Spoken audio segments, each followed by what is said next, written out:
In 1619, 20 Africans were dropped off by a Dutch vessel at a Virginia seaport. They were sold at the dock as laborers. Millions more were to follow them. They came from all over Africa. Their skills, their backgrounds, their languages varied. They were bound, not only by chains, but by fear. In this country, they joined thousands of Indian laborers and white European laborers. Before black slavery became a firm practice in the southern colonies, Indians and Europeans had worked as servants to wealthy white landowners. The records show they made poor laborers. Early, my God, without delay, I haste to seek thy face. European laborers had a different outlook in the New World and a different future than that of the African slaves. Whites were indentured servants, people who came to America with contracts to work for planters and businessmen.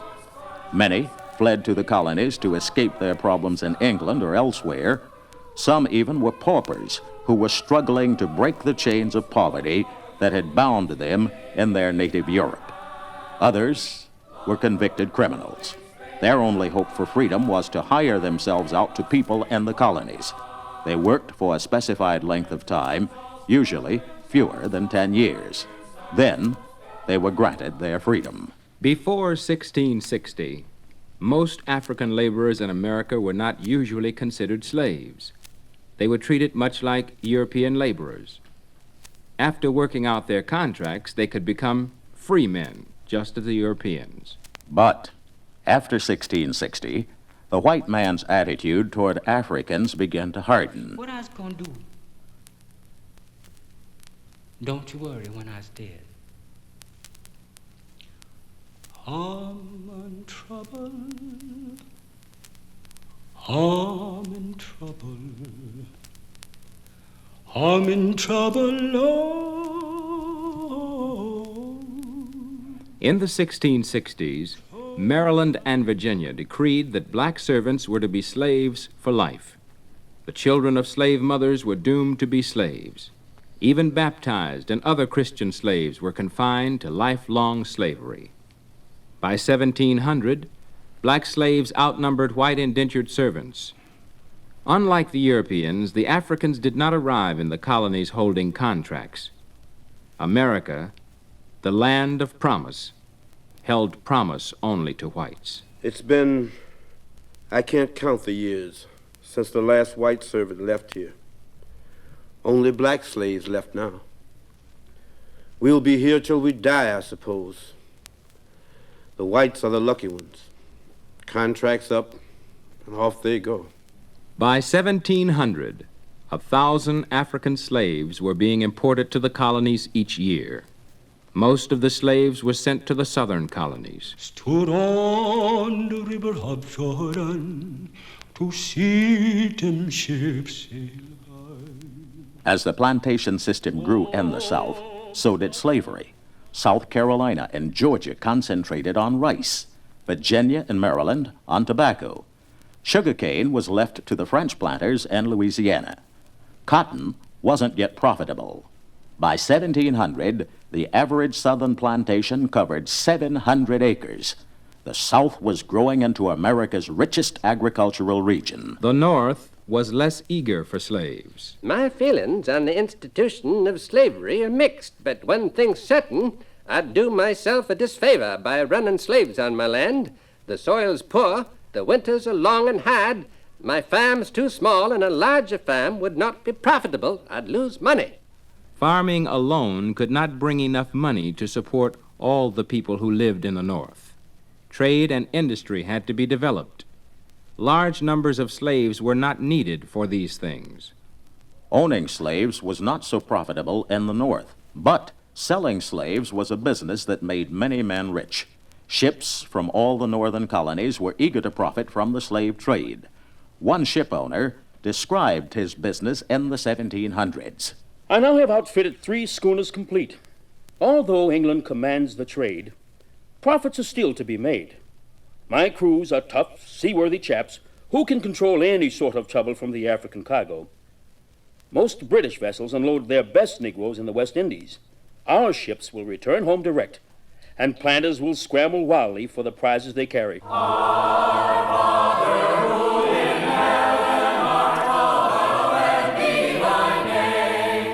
The Puritans who settled New England saw no conflict between their religious belief and the practice of owning slaves. They believed that slavery was the only way to bring the blacks to God's grace. The greatest kindness that can be done to any man is to make a Christian of him. Your Negroes are immediately raised into an astonishing felicity when you have Christianized them. Though they remain your servants, yet they are become the children of God. The New England colonies were made up mainly of towns. Slaves did little work in the fields. Many slaves worked as porters, messengers, and clerks. They were taught to read and write so that they could work better. Many worked alongside their masters. Curfew laws were not strictly enforced. And because there were so few slaves in early New England, white masters were not constantly worried about slave revolts and insurrections. This made their treatment of slaves less brutal than in the southern and middle colonies. New Englanders tended to have a fatherly view toward their slaves and all blacks. I would always remember that my servants are in some sense my children, and by taking care that they want nothing which may be good for them, I would make them as my children. Pennsylvania and Delaware was settled by Quakers, a religious group that had broken from the Church of England. To escape persecution there, they fled to America with their leader, William Penn. In America, they were the first to speak out against slavery. For we hear that the most part of such Negroes are brought hither against their will and consent, and that many of them are stolen. Now, though they are black, we cannot conceive there is more liberty to have them as slaves as it is to have other white ones. There is a saying that we should do to all men like as we will be done ourselves, making no difference of what generation, descent, or color they are. And those who steal or rob men, and those who buy or purchase them, are they not all alike? The Quakers were against slavery for economic reasons, too. They were artisans and shopkeepers and small farmers. They didn't need slaves, and they couldn't compete with slave owners who produced goods more cheaply. Economics made slavery unprofitable in the middle colonies long before the end of the colonial period. But different economic conditions made slavery the backbone of life in the South. The southern colonies, where slavery found its home. Virginia, Maryland, North Carolina, South Carolina, Georgia. Tobacco, rice, indigo. Slavery worked. The climate was good, land was cheap and rich, many hands were needed to turn it to profit. Slave hands were easy to find, and the supply seemed endless. Black slave labor brought riches to white southern planters, and also fear. For in the South, the black population grew until in many places it almost equaled the white population. Planters feared that the slaves would unite against them. They felt free to take the law into their own hands. Each planter made the laws on his plantation and enforced his own slave code. The states added their own codes.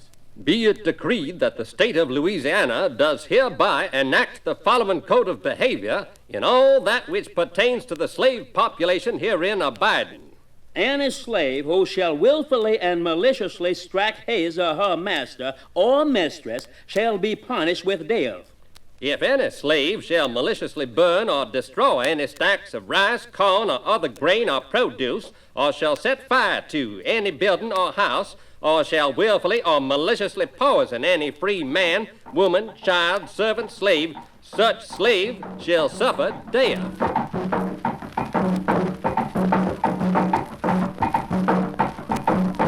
Southern whites had good reason to fear their black slaves. As early as 1663, Virginia's slaves tried to overthrow their masters.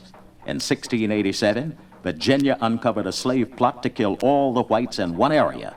In 1742, 7 Maryland slaves were executed for the murder of their master.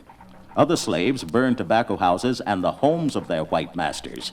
Black women poisoned their masters. In 1740, Charleston, South Carolina, discovered a plot involving 200 black slaves. 50 were captured and hanged.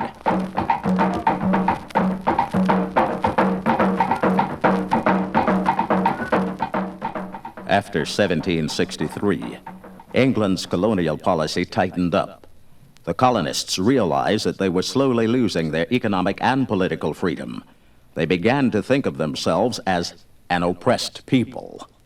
Many now heard the voices of the Quakers and came to realize that Americans, too, were guilty of oppressing another people. Colonial leaders attacked not only England's colonial policies, but slavery and the slave trade as well.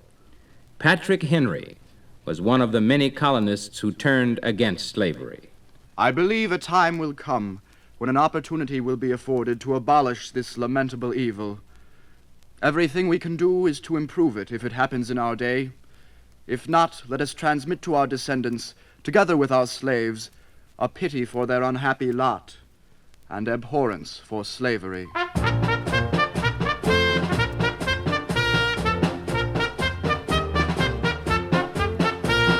The struggle of black slaves for their freedom grew alongside the struggle of the colonists against England. The Boston Massacre in March 1770 was led by a runaway slave, Crispus Attucks. It caused many colonists to rethink their views on slavery. Many blamed England for demanding that the colonies trade goods for slaves. The real test of the colonists' view on slavery came when Thomas Jefferson drafted the Declaration of Independence. Jefferson condemned the King of England for continuing the slave trade. He has waged cruel war against human nature itself, violating its most sacred rights of life and liberty in the persons of a distant people who never offended him, captivating and carrying them into slavery in another hemisphere, or to incur miserable death in their transportation thither. This piratical warfare is the warfare of the Christian King of Great Britain. Those charges never made their way into the final Declaration of Independence. Southern delegates to the Continental Congress refused to accept them. They realized that if Jefferson's views were accepted, slavery couldn't continue after the ties to England were cut. As long as the Declaration didn't insist on equality for slaves, Southerners were content. In 1775, the colonies went to war with England. At first, blacks were not allowed to join the Continental Army. The British were quick to take advantage of this. They offered freedom to slaves who joined the British forces. The slaves began to flock to the British side. American war leaders began to worry. But John Hancock saw a solution to the problem. Give them their freedom with their swords, for if we do not take them, the enemy probably will. At first, only free blacks were allowed to join the Continental Army. As the war stretched on, slaves too were recruited. 5,000 black soldiers fought in the Revolutionary War. They served in every phase of the war under all conditions. Most served in the fighting groups alongside white soldiers. There were few separate black companies. Black Americans crossed the Delaware with George Washington.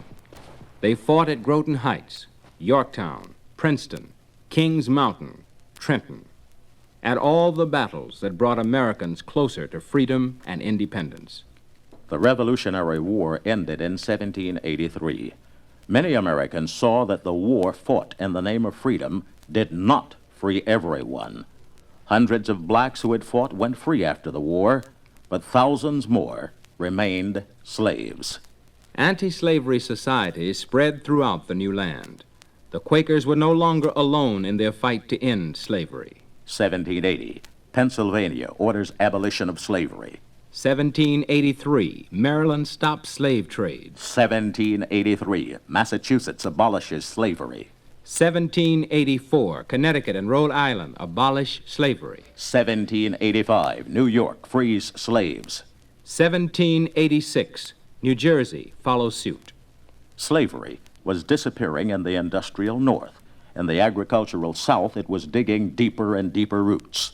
Plantations and slaves were important parts of the South's economy. Too much money was invested in both. Southerners did not listen to the cries for freedom. Let the North clamor over slavery if they wish, but let them also visit us in the South and see how important our plantations are to their industry. Let them go without sugar for a time. Let them fill their cups with tea instead of coffee. Let them take up a pipe with no tobacco. Then let them beg us to keep our slaves.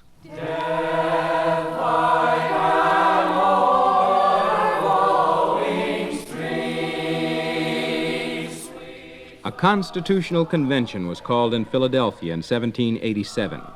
The topic of slavery was high on the list of problems to be solved. Should slaves count as part of a state's population? The question was important, for a state's representation in Congress depended on her population. Most slaves lived in the South. Northern delegates regarded them as Southern property. As property, Northerners said slaves should not be counted as people. Southern delegates disagreed. Slaves made up a large part of their population. If the slaves were counted, Southern states could send more representatives to Congress. The battle between the North and the South ended in compromise. Article 1, Section 2. Representatives and direct taxes shall be apportioned among the states by adding to the whole number of free persons and excluding Indians not taxed 3/5 of all other persons. 3/5 of all other persons meant 3/5 of all slaves. The 3/5 compromise satisfied no one completely. The North had said, count no slaves. The South had said, count all slaves. But in this round of battle, the South had clearly gained. The Constitutional Convention then dealt with the question of the slave trade. Many northern states had already acted to stop the trade. They hoped that the convention would end it for all the states. Sirs, it is clear that we who wish to do away with this reprehensible overseas traffic are in the majority in this assembly. Why then do we not go on record as favoring the arrest of such unchristian activity? Gentlemen, is unity so important that we cannot as a body confirm the actions already taken by several of our separate states? In the eastward, slavery is not acknowledged. With us in Maryland, it exists in a certain qualified manner. Only at the southward is it to be found in its full extent. I wish to state clearly that I personally favor the end of the overseas traffic. But I must speak for those whose views I have pledged myself to protect with honor. The very lifeblood of South Carolina is intermingled with the importation of the blacks. It is safe to say that South Carolina, and most assuredly Georgia as well, must only reject any document arising from this assembly that would deny us our rights to place labor in our fields. In the end, delegates had to choose between unity and ending the slave trade. They chose unity. The New England states agreed to extend the slave trade another 20 years. The delegates to the Constitutional Convention returned home in September of 1787. They had spent 3 months hammering out the document that helped shape the 13 independent states and bound them together as a nation. Through compromise, the Constitution pledged the states to put aside conflicts and work as a union. Many delegates were pleased with their work. But some citizens were not pleased. The Quakers and their allies called the Constitution a document that did not guarantee human liberty to all people. Reformers called it a victory for those who backed slavery. Those who spoke against the new Constitution had little influence. The issue of slavery had threatened to split North and South at the Constitutional Convention. Southern states could do as they wished. They made it clear they wished to protect the institution on which their economy rested. Cotton was soon to become king, and cotton, more than anything else, demanded a never-ending supply of slaves. Trouble, trouble, trouble. Done had trouble all my day.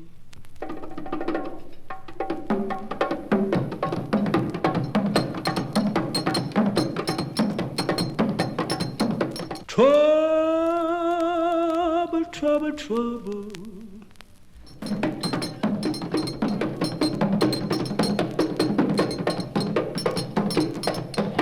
Done had trouble all my day.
And now, my friends, the speaker you've been so patiently waiting to hear, the pride of South Carolina, the Honorable Congressman John C. Calhoun.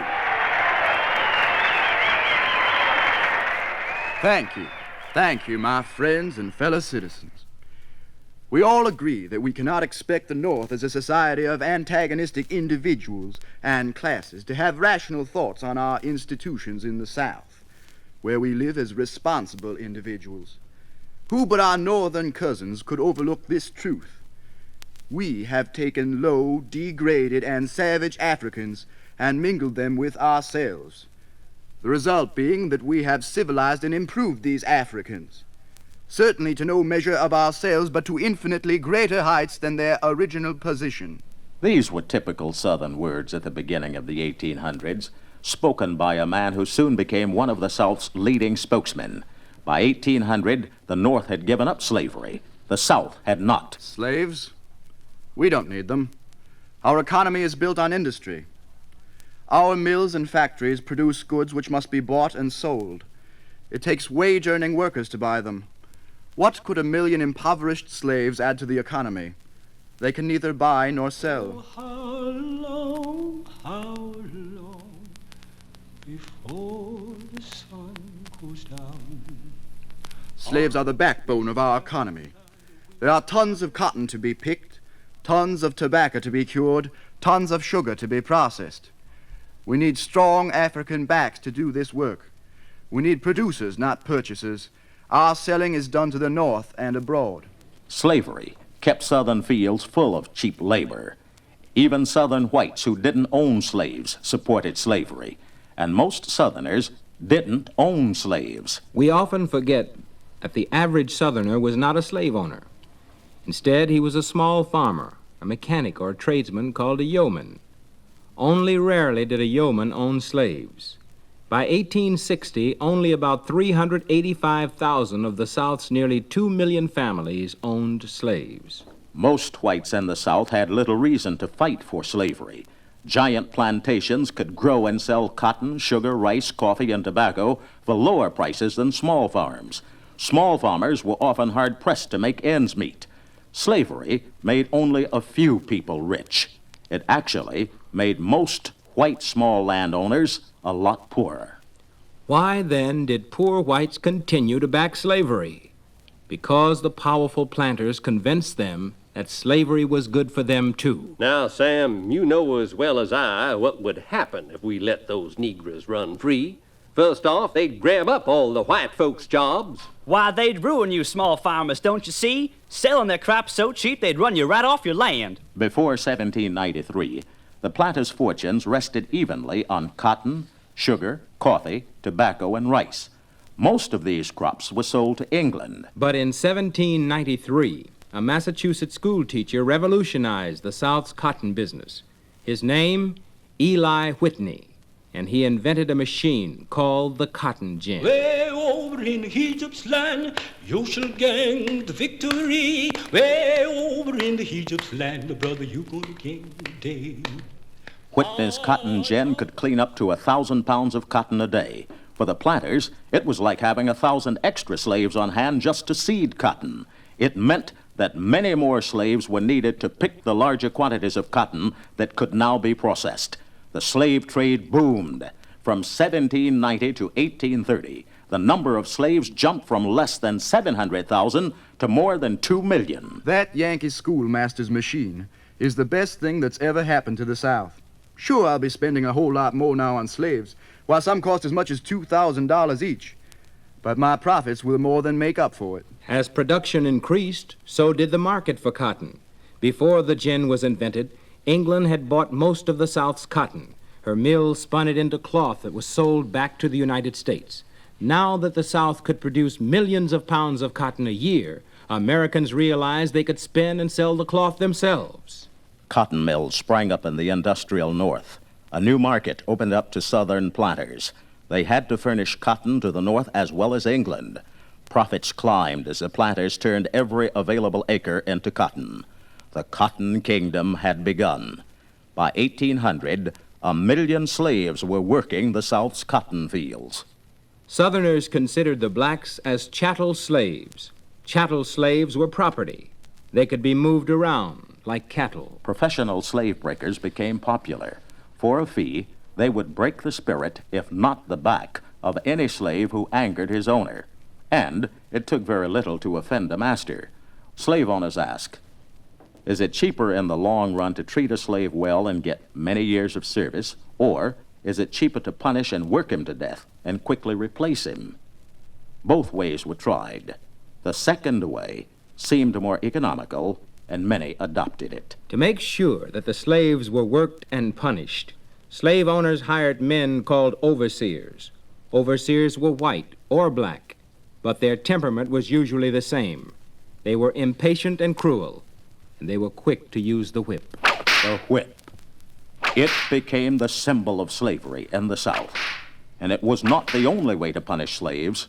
A fugitive slave named William Wells Brown wrote a book about his life. He described the punishment of a slave named Randall. One morning, while the hands were at work in the field, Mr. Cook, the overseer, came into it, accompanied by 3 friends. Cook ordered Randall to leave his work and go with them to the barn. He refused to go, whereupon he was attacked by the overseer and his companions. Woodbridge drew out his pistol and fired at him and brought him to the ground. Cook gave him over 100 lashes with a heavy cowhide and had him washed with salt and water and left him tied during the day. The next day he was taken to a blacksmith shop and had a ball and chain attached to his leg. Get up, children, go round the wall. Don't want to stumble and I don't want to fall. Now get up, children. Get up, children. Get up, children, go round the wall. I don't want to stumble and I don't want to fall. A slave's day was long. He worked in the fields from sunrise to sunset and often longer. He had little food and little time to eat it. Solomon Northup was a free black, kidnapped into slavery.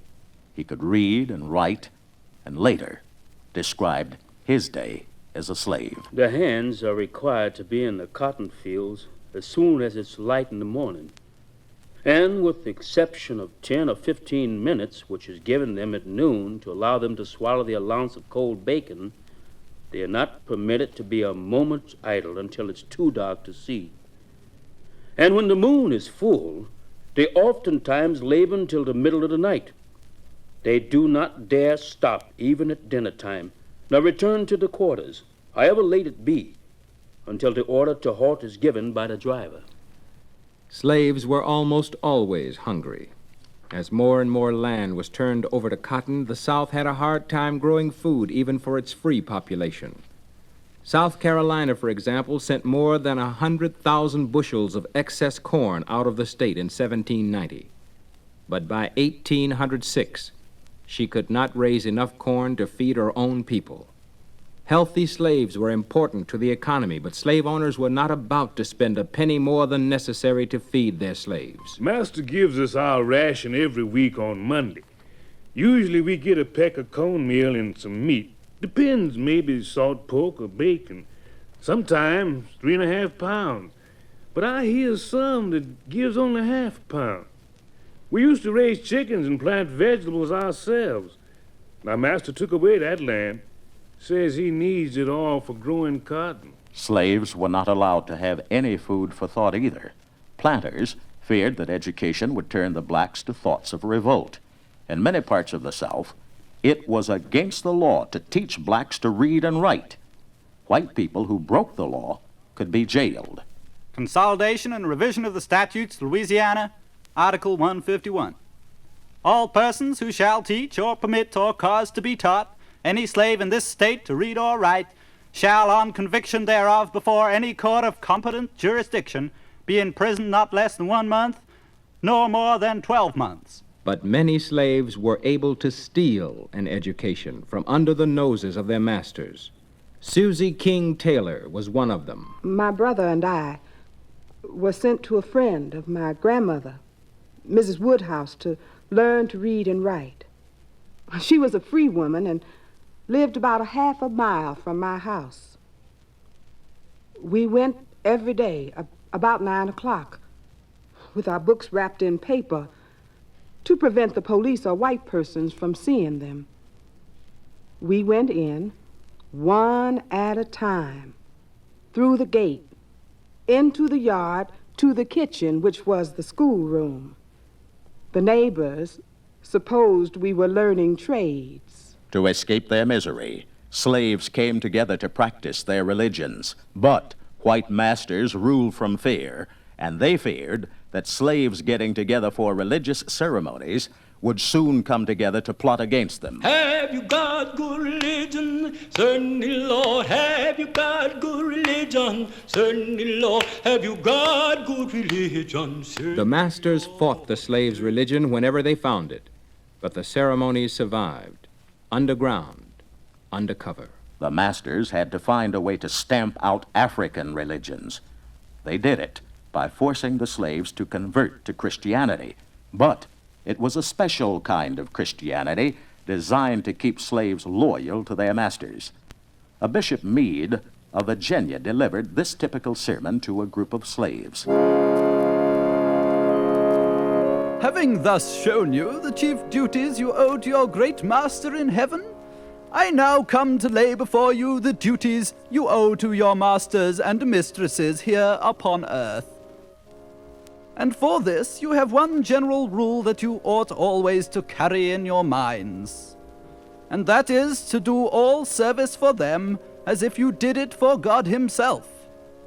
And pray do not think that I want to deceive you when I tell you that your masters and mistresses are God's overseers, and that if you are faulty towards them, God himself will punish you severely for it in the next world.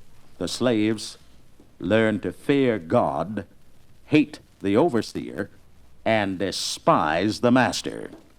Thousands tried to escape the plantations. Southern planters tightened their grip. Slave patrols were organized to round up blacks on the streets after dark. Missing slaves were tracked down by bounty hunters. Patrols went out at night and stopped all the blacks they found. They searched them for proof that they were free or for a pass from their master. If the black man had neither of these papers, he was arrested. If he couldn't prove that he was a free man, he would be sold back into slavery. The law was on the white man's side, and he made use of it. Many slaves felt escape was impossible. They made up their minds to stay where they were. And there were those slaves who suffered less and lived in comfortable surroundings. They were the house servants. House servants were picked for their intelligence and good nature. They shared the master's food and often lived in the big house with the master and his family. House slaves were nursemaids, housemaids, cooks, butlers, and waiters. They were usually treated kindly. to Lord, Lord, remember me. To Lord, Lord, remember me. To Lord. Our house servants are kind and gentle folk. Never have to shout or hit them for any wrongdoings, 'cause they're always as polite as can be. It follows that they're smarter than the field hands, because they work around us white people all day long. White smartness rubs off on them. They're loyal, too. We can always find out from them if the field hands are up to no good. And the field hands don't take kindly to them for that. Some slaves were trained in skilled crafts. Masters found it made sense to have a team of skilled slaves on hand to do carpentry, masonry, blacksmithing, and other jobs. Dozens of beautiful southern mansions stand as monuments to the skill and craftsmanship of these slaves. Not all slaves were found on plantations. By 1860, nearly 500,000 slaves lived in southern cities and towns. They worked as tanners, shoemakers, carpenters, millers, masons, weavers, blacksmiths, harness makers, wheelwrights, and laborers. Few whites learned to practice these trades. They were either farming their own land or building plantation empires. So it was left to skilled slaves to provide crafts in the towns and cities. Slavery was not accepted by all white people. By 1792, state and local anti-slavery societies were scattered from Massachusetts to Virginia. By 1804, all the states north of Pennsylvania had laws gradually abolishing slavery. Anti-slavery groups in the Upper South fought to do the same. Virginia and Maryland debated the question and even tried to lay plans for ending slavery. But resistance from the planters was too strong. By 1800, most anti-slavery groups in the Upper South had collapsed. The movement to end slavery never even began in the Lower South. North Carolina, South Carolina, and Georgia strengthened their hold on slaves. Yet, anti-slavery groups did have some influence in the South. They pressured state legislatures to pass laws giving each planter the right to decide for himself whether or not to free his slaves. They hoped that these measures would help pave the way to statewide abolition, just as they had done in the North. Some planters welcomed the laws and freed their slaves. Between 1782 and 1784, the number of Virginia's free blacks doubled. But the majority of Southern planters stopped all efforts to ban slavery. Freedom and human rights had been important issues in the Revolutionary years. After victory, they became less important. The new nation was more concerned with economic and political problems. You're gonna reap what you sow. You're gonna reap what The rise of the Cotton Kingdom destroyed any thoughts of freeing slaves in the South. Southern planters refused to be influenced by the rumblings of freedom in other countries. Elsewhere around the world, slavery was ending. Slaves rose up against their French masters in 1791 and made Haiti a free black nation. England forced her territories to end slavery in 1833. But in this country, in the South, slavery had become a peculiar institution. Why? Money. I've got a lot of money tied up in my slaves. Figure it out for yourself. 75 slaves at about $300 each. That's more than $22,000. And that's not counting their food and clothing and doctoring. If I had to pay them wages, my plantation'd fall apart. Slavery is the best way we have of turning this land to profit. The best way, Southern planters said. What they meant was the easiest way, and most important of all, the cheapest way. You could make more money faster with slaves than with paid workers. That's what the South gained. But what the Southern planter lost, what the new nation called the United States lost, was an early chance to stop slavery and start an equal black-white relationship. You're gonna reap what you sow. You're gonna reap what you sow. Sowing on the mountain, sowing in the valley, and you will reap what you sow. I'm telling you, brother, to keep right on fighting. Telling you, brother, keep right on fighting. Fighting on the mountain, fight harder in the valley, and you will reap what you sow. You're gonna reap just what you sow. You're gonna reap what you sow. Sowing on the mountain, sowing in the valley. You're gonna reap